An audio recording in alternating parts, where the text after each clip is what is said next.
Alright, so peep this. The scene opens up with our innocent bystander Swindler clocking off of work like usual. Hey, and don't ask me about the type of name she got, cause I tried googling that shit, but they only got her delegated as quote unquote ordinary girl. So we just gonna have to refer to her street name, which we later find out is Swindler. Oh, and you will never guess how she acquired that street persona. Like, just wait until you see how she even gets arrested in the first place. But let's walk this shit back real quick.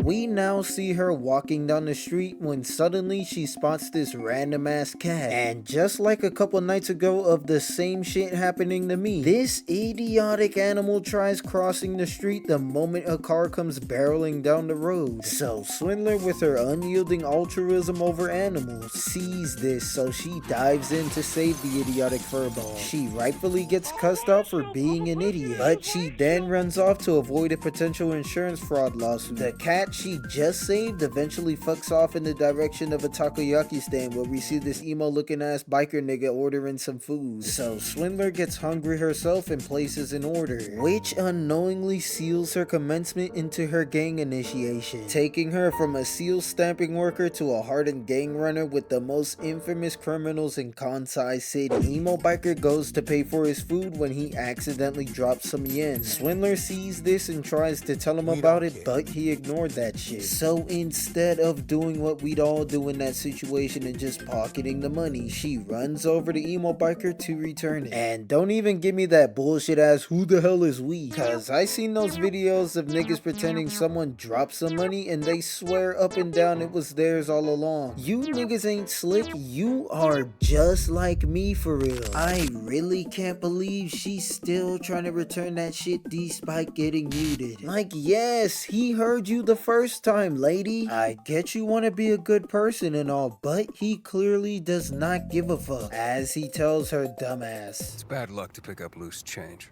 Firmly asserting the fact that he do not care about that shit, while for some reason wasting the rest of this takoyaki pan and burns off. Like, alright, emo ass nigga, did you think that corny ass shit was aura? Like, I get you don't care about the money that bad, cause we later find out how good your money is, but wasting an entire pan of food after one bite is crazy work. Cause I just googled that shit and you got some fucking nerve, emo biker. This shit looks good. He really should have given it to me instead. I'll be damned if good food goes to waste on my watch.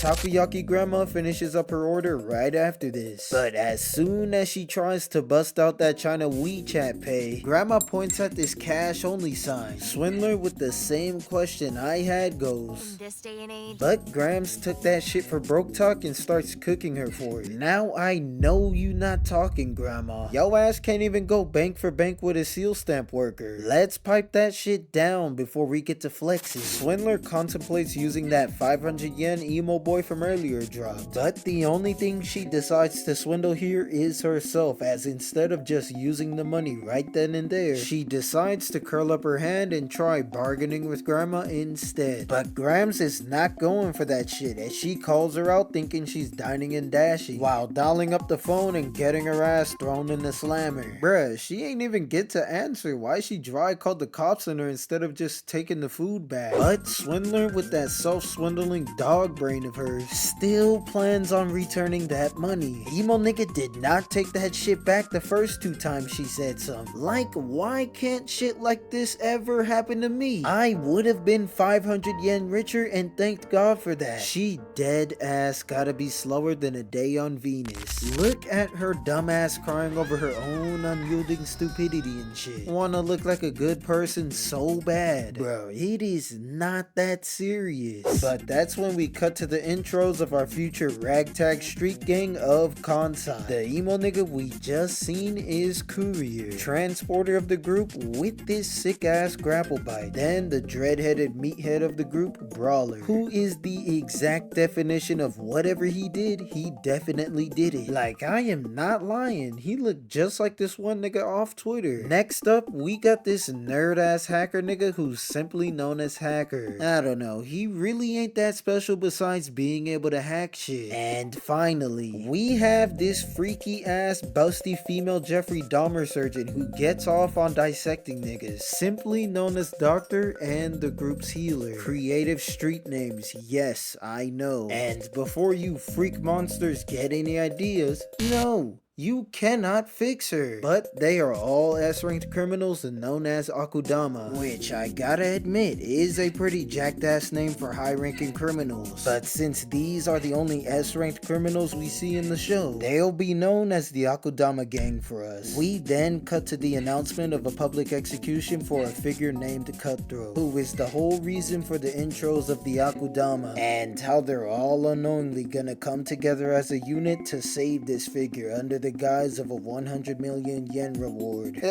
And hold on a second.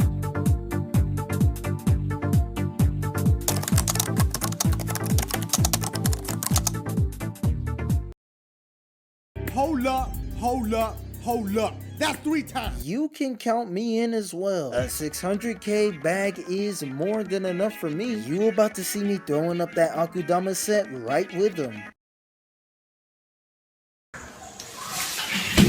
We cut to Swindler pleading her case about the situation, but just like me, they cook her dumbass about having the money and not paying. But right in the midst of their conversation, a random heap of metal comes flying through the window, so everyone crowds into the window, and that's when we see our favorite meathead crackhead charging through a crowd of police bots as he lobs a group of robots towards this nosy ass crowd, blowing a massive hole into the wall. Remember earlier how I said she started her descent into the Akudama thug life? Well, here's how it seals her fate. She sees this random cat and immediately runs after it instead of escaping, leaping headfirst into danger for a fucking cat again like the self-swindling moron that she is. But all of the commotion starts weaving an opening for the rest of our gang members, as we see Hacker, Doctor, and eventually Courier slipping in while Brawler rampages. He sees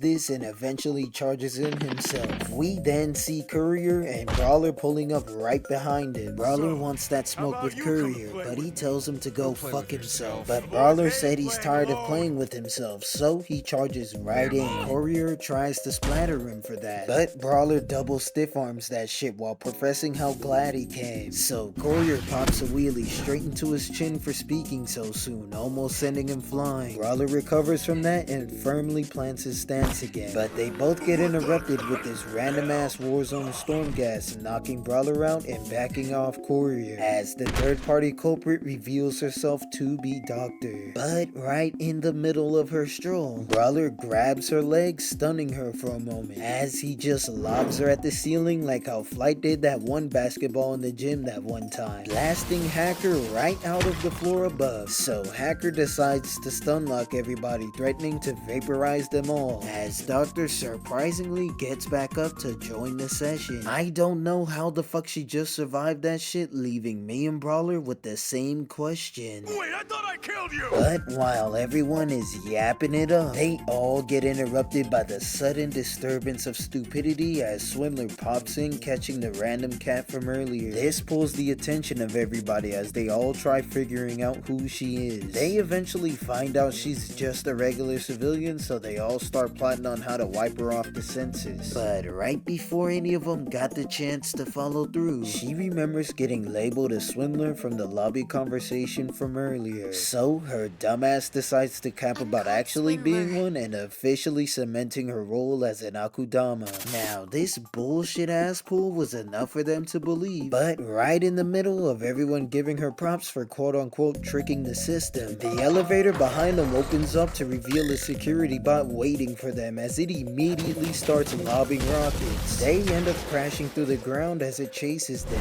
This is where we meet Hoodlum, who's actually just a low-level crook who doesn't really do shit besides being a yes-man for Brawler. But he loves money, so he chases after them when he heard him talking about that 100 mil, which eventually lumps him into the Akudama gang. We then cut to the commencement of Cutthroat's execution. It's looking like it's wraps for him, but right as they raise that guillotine up. The Akudama come crashing through the roof, stunning everyone in the stadium. Brawler starts getting worked up as the tank shoots a rocket, but he excitedly dodges that shit. It misses and blows a piece of the crowd to smithereens, making me glad I didn't get a front row seat into this event. Swindler is shitting bricks at the sight of this, which I don't know why the hell she doesn't try running away at this point, cause she literally has no obligation to even stay at the moment. Like, bruh, you know this gang shit is not for you. The door is wide open. Stadium, whatever the hell you wanna call it. Just fucking leave, dumbass. Then here go this fraud ass nigga Hoodlum running to Swindler for protection as she pushes him off of her. And hey, yo, why he start tooting his ass up when she did that? Pause. What the hell do you got going on? You are scaring the hoes. We then cut to Hacker and Doctor arguing about who's getting cutthroat, but at the same time, we see Courier outrunning a couple rockets. So I don't know why the fuck he decided to do this shit, but he grappled onto the Jumbotron, causing the rockets to blow it up and dropping the entire thing on everyone's head in the midst of their argument, as Brawler charges in, knocking one of the missile launchers off of the robot, but he swiftly gets caught and flung straight into the wall. Look at Swindler's face again. See, now if you did what I would have done the moment I saw that money, you would not be getting nearly blown to bits right now. But that's when Courier slides past, catching its attention, so it focuses on him and opens fire. He swiftly strafes all of that shit and grapples up to beam that clinker in the face, but unfortunately that thing had a force field deflecting his blow, so he easily gets caught and flung into a pile of junk. The robot starts walking him down as I sit there pondering for a moment, cause why the sack is he just sitting there acting like he's stuck? Bitch, there is a big ass opening right above you. Wanna start staring the robot down and shit. If you cross me,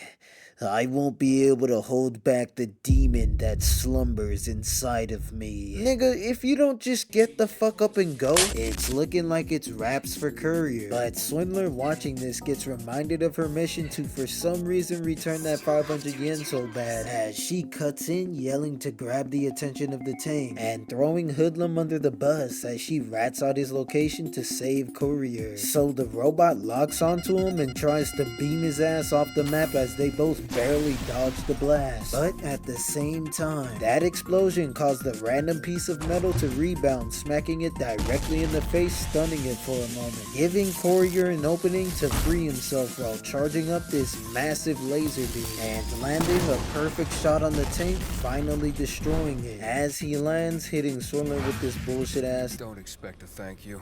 Bro wanna act cool so bad. Buddy, if she didn't say shit, you would be finito. Humble yourself, fuck niggas. So everyone starts grouping back up, but they're interrupted by the warden yapping up a storm about how Cutthroat is still his prisoner. Hold up, we not finna skip over this guy somehow surviving this fat ass Jumbotron being dropped on top of his head. I can see everyone else getting out, but how the hell is this fuck nigga still alive? Like, bro ass really covered his head like what we had to do as kids during those school tornado drills. Like, what the fuck was that shit supposed to do? But it doesn't even matter, cause in the midst of his yapping, Cutthroat lops his head off, and officially introducing our favorite serial killer who just be stabbing niggas into the Akudama. Courier then hands him a package, and suddenly everyone gets strapped by these random ass collars, which Cutthroat put on everybody in like 0.2 seconds. Like, dead ass, how the hell did he move that fast? But he reveals it's actually a collarbone, as a random bystander gets blown into a blood fountain for visual confirmation. And apparently, he doesn't even know what's going on himself, even rocking his very own collar. And that's when Swindler finally tries to admit her civilian status, but it's too late. She's already initiated into the mob and locked in for life. As she gets cut off by the cat she quote-unquote saved, when it starts speaking, ready to begin their true reign of gang supremacy. And that is where this episode comes to a close. See, now this is why you just mind your business instead of leaping into danger thinking you're PETA. Otherwise, you get called out for being broke and hauled off to jail and subsequently becoming a hardened gangbanger. But that's the end of this episode. Thanks for making it this far in the video. Like, subscribe, and comment what you want to see next. Alright, get on and get.